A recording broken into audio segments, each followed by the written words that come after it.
I could freestyle about it, preach about it, or go off top of the head, but today I bought my notes so I could resurrect the dead. Yeah! Greetings and blessings to my navigators of the seven seas.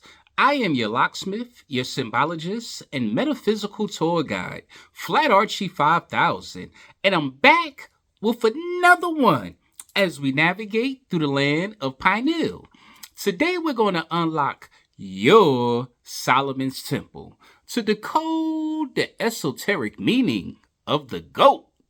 So as always, strap on your helmet and buckle up your spacesuit because we're on a mental voyage and we're about to take off before the walls of Jericho come crumbling down.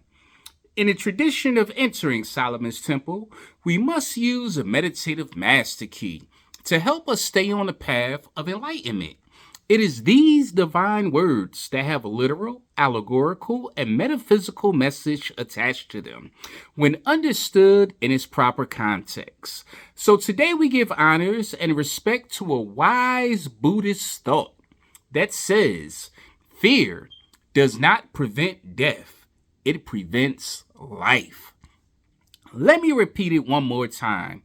For those of you who fail to live in the present moment, but yet are in complete terror of what you believe lies ahead. There was once a wise woman lost alone in a dark forest, surrounded by howling hungry predators, whose fears amplified moment by moment with every breath she took. Gathering courage, she focused on the beauty surrounding her, transforming trepidation into peace as she embraced nature's wonders. It was at this very moment she declared, fear does not prevent death, it prevents life. Go on and meditate on that and click your heels 3 times while I ring this bell of enlightenment for that powerful meditative key of wisdom as you enter the corridors of your Solomon's Temple. Let's get to it, shall we? No time to waste. Take note, masterminds. Goats have been companions to humanity for thousands of years, revered for their contributions to agriculture and society.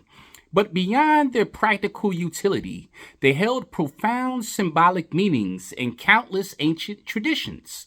From the fertile fields of Mesopotamia to the spiritual realms of Celtic myths, goats have symbolized abundance, vitality, and the interplay between life and death.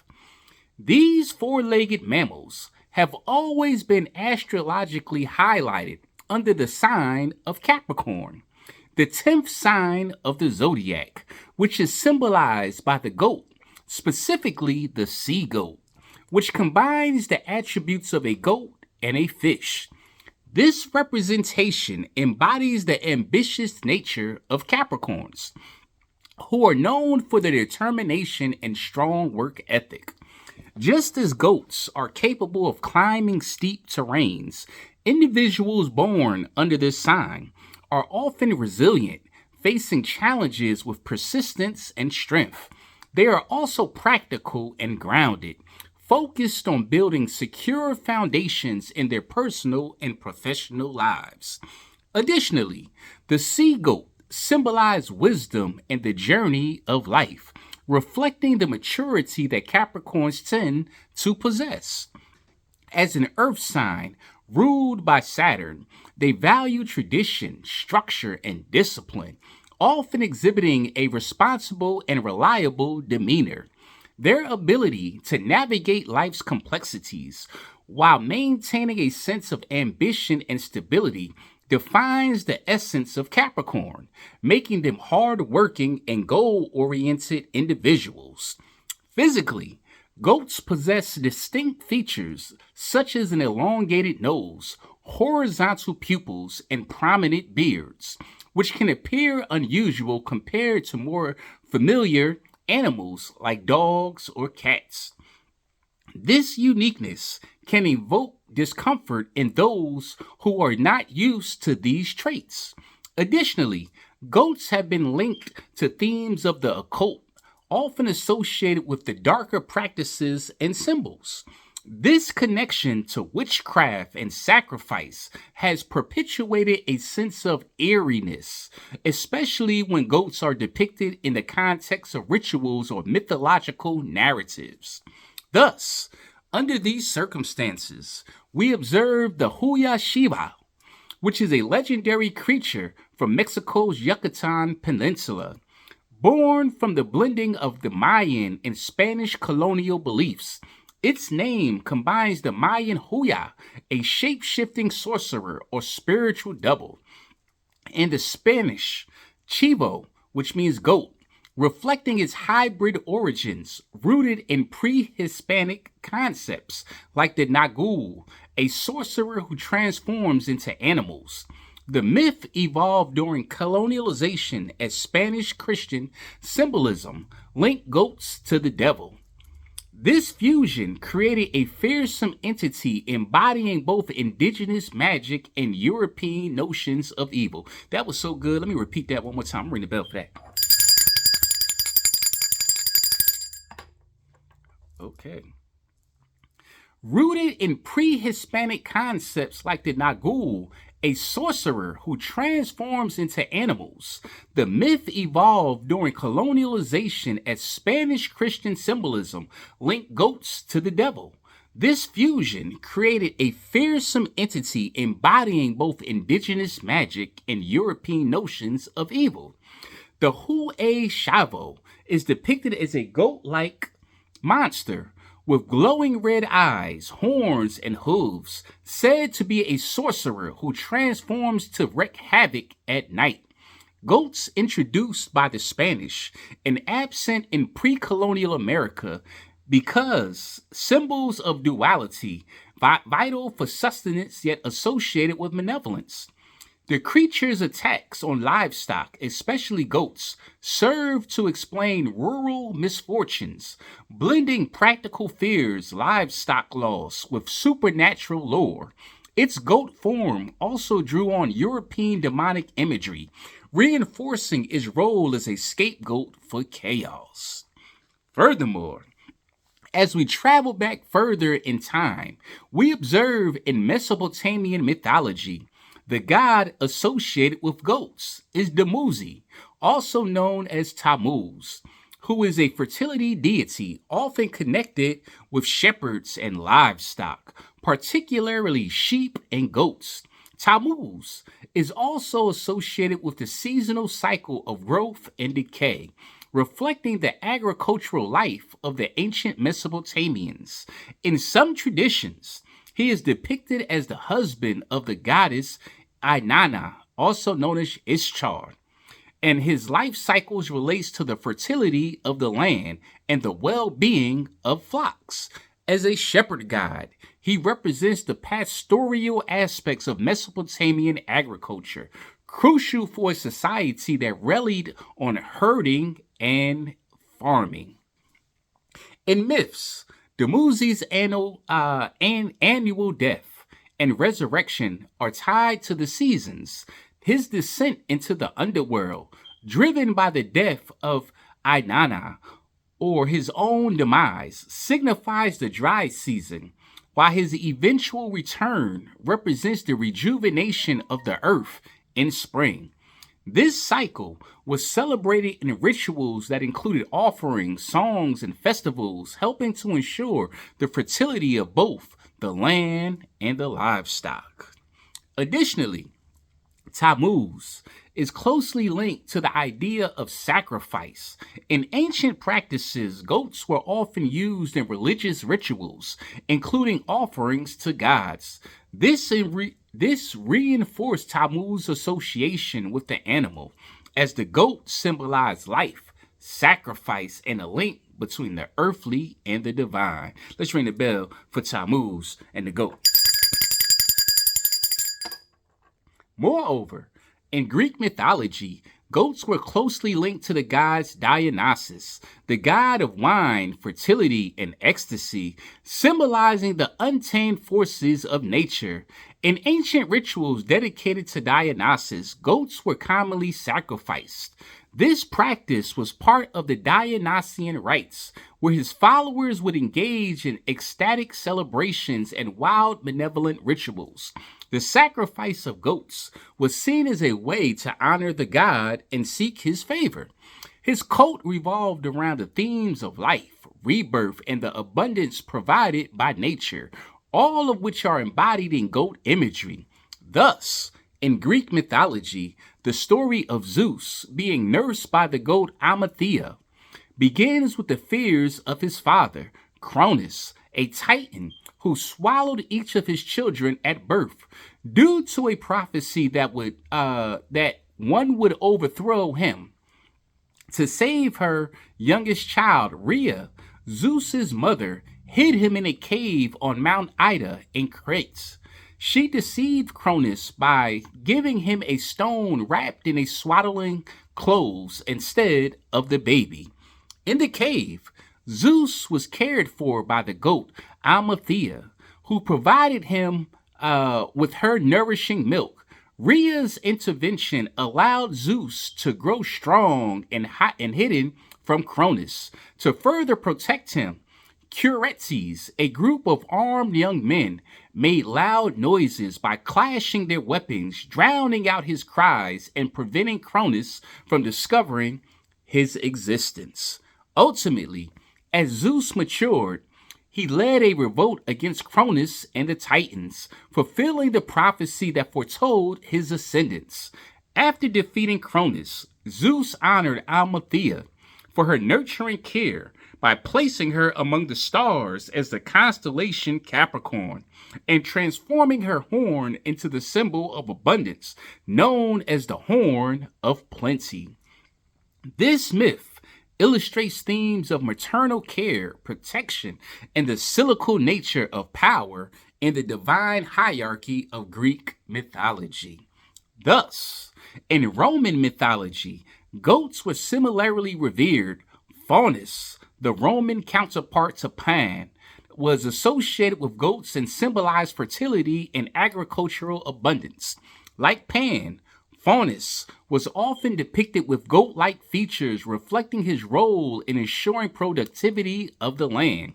The myth of Jupiter, the Roman equivalent of Zeus, being nursed by a goat, also appears in Roman mythology, with the goat's horn becoming the cornucopia, or horn of plenty, a symbol of abundance and nourishment. To my navigators of the seven seas, one must understand that Pan is a prominent figure in Greek mythology, regarded as the god of the wild, shepherds, flocks, mountains, wilderness, and rustic music. Typically depicted as a half human, half goat creature, he embodies nature's untamed aspects, reflecting both its beauty and its potential for chaos. While he is often said to be the son of Hermes, Pan predates the Olympian gods, indicating his deep roots in ancient nature worship.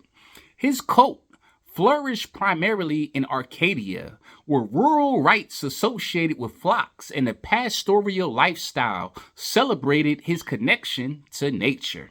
Symbolically, Pan represents the duality of human nature, balancing the civilized with the primal instincts.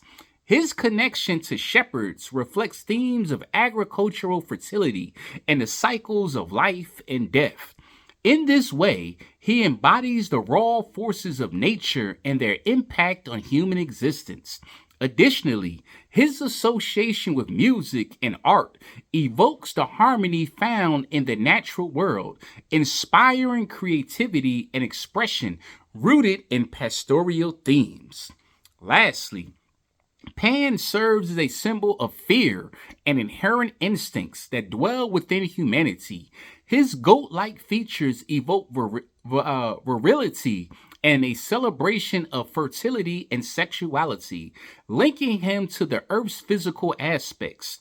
Ultimately, Pan continues to resonate in modern culture, representing humanity's intricate relationship with nature and the wild spirit that lies within us all.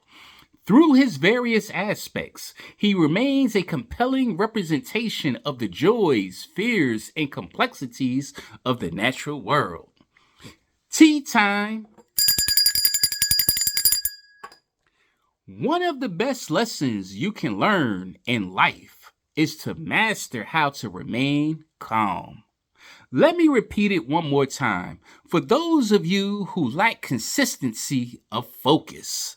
In a tiny farming town, there was a woman who faced a crippling economic downturn that left many farmers struggling to make ends meet.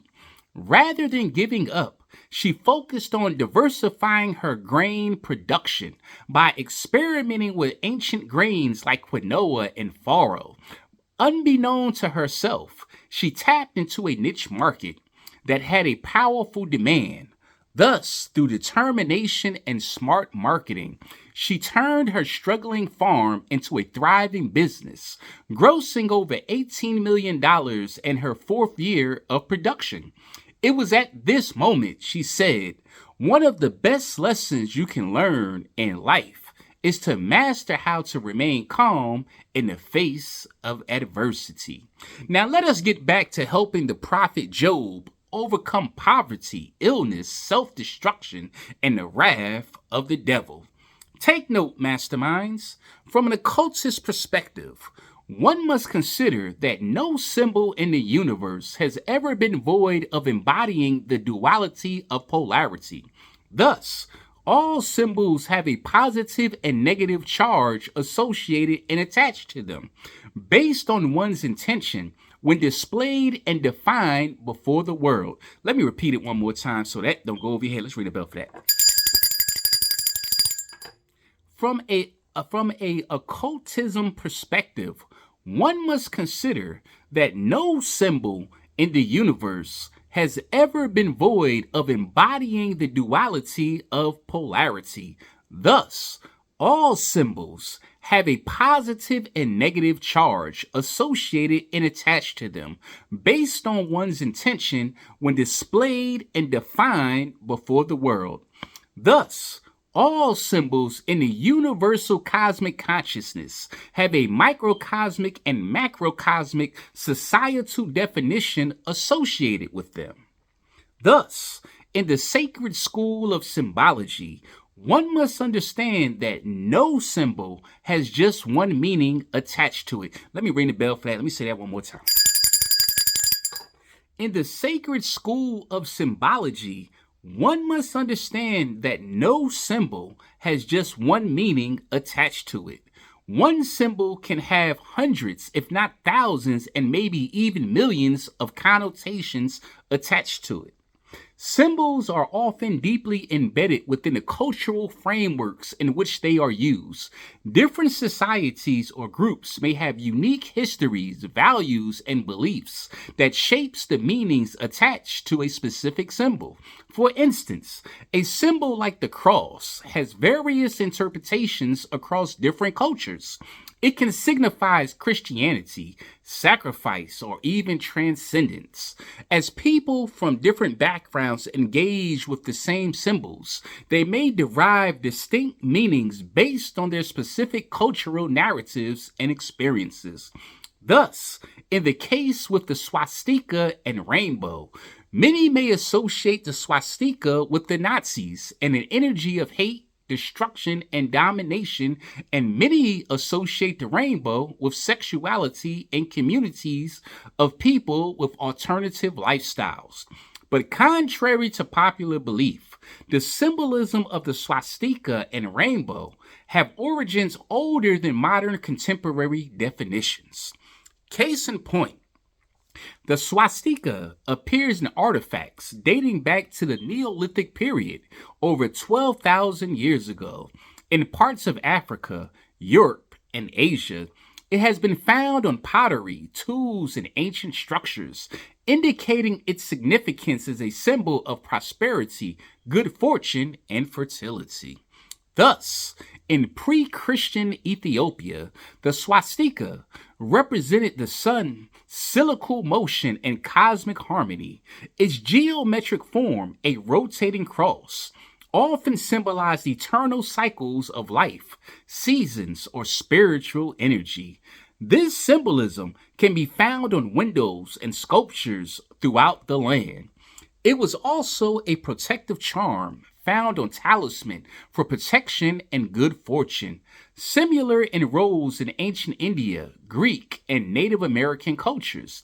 Also in Nubia, modern day Sudan, swastika like symbols have been found on pottery and textiles in ancient Nubian sites linked to solar worship.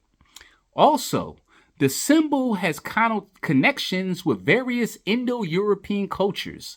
In Hinduism and Buddhism, the swastika is a sacred symbol representing the auspiciousness of peace and the cyclical nature of life and the universe. Thus, the rainbow has its origins in ancient cultures, which are rich and varied, often reflecting universal themes of connection, divinity, and transformation.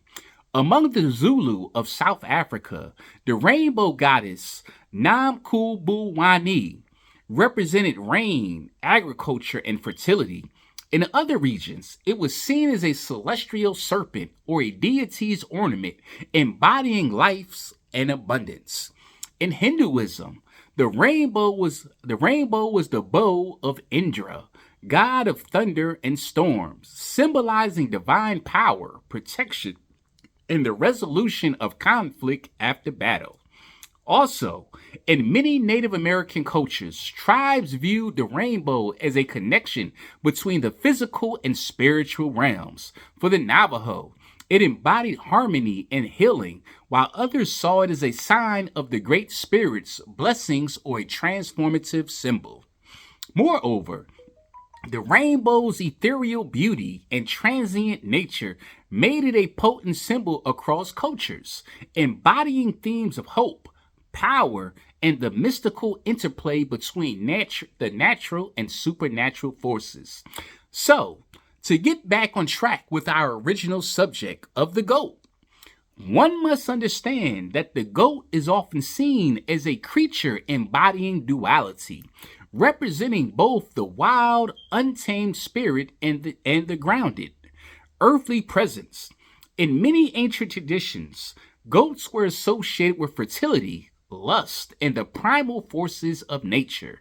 This connection to the earth makes the goat a potent symbol of our instincts and desires. Now, let us turn our gaze to that symbol known as the Baphomet, an emblematic figure often misinterpreted and shrouded in controversy.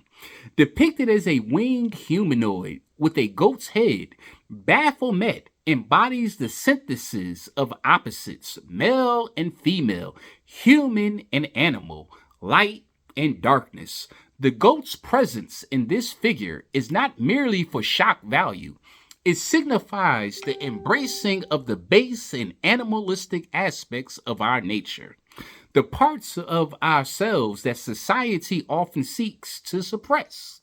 The pentagram, adorning Baphomet's forehead, symbolizes the union of the four classic elements: earth, air, fire, and water, with the spirit representing balance and harmony. Baphomet instructs us to embrace the dichotomies within us: reason and emotion, discipline and chaos. Thus, when we see the goat in this context, it becomes a mirror reflecting our own innermost struggles and desires. Additionally, the goat has been historically tied to occult practices, where it symbolizes the path to illumination through the acceptance and integration of all aspects of self, including those deemed dark or taboo. In embracing the goat, we acknowledge our primal instincts, allowing us to explore the potential for personal transformation beyond the confines of conventional morality. Let's ring the bell for that. In many ways, Baphomet acts as a guide to commune with this figure, is to confront your deepest fears and desires, to understand your own nature in its entirety. The goat thus serves as a reminder to honor the balance of all forces, our light and shadow, our reason and instincts. Question: why are we talking about goats in occultism and ancient cultures? And how can we use this information to benefit us today? Answer: to my master builders of Solomon's temple, one must consider that the esoteric symbolism of the goat is significant for masterminds seeking deeper personal understanding and spiritual development due to its embodiment of duality and wholeness. The goat represents the integration of opposite forces such as light and darkness, masculine and feminine, and the material versus the spiritual. Embracing this symbolism encourages individuals to acknowledge and accept all aspects of themselves, leading to a more holistic self understanding. This acceptance not only fosters personal growth, but also cultivates empathy and connection with others, ultimately promoting a more unified approach to life. Furthermore, the goat symbolizes autonomy and the pursuit of personal truth, embodying a spirit of rebellion against societal norms. In a world rife with external expectations, this aspect of goat symbolism inspires critical thinkers to explore their own truths and follow their unique paths. Embracing this non-conformity is essential for spiritual liberation, as it empowers individuals to challenge limitations imposed by society and cultivate an authentic identity that aligns with their inner beliefs and desires. Moreover, the goat also represents the transformation, emphasizing the alchemical process of personal change and growth. This symbolism highlights the potential for individuals to evolve, encouraging them to view challenges and struggles as opportunities for profound transformation. By understanding and embracing the goat's transformative qualities, individuals can foster resilience and adaptability, enabling them to navigate life complexities and emerge stronger from their life experiences.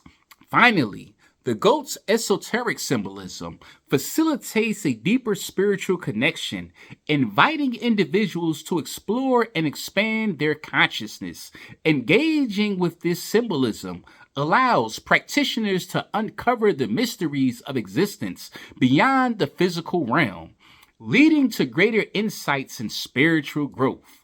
Ultimately, the goat serves as a powerful guide in the journey towards enlightenment, reminding individuals of the importance of integrating all facets of the self and embracing their unique paths towards wholeness.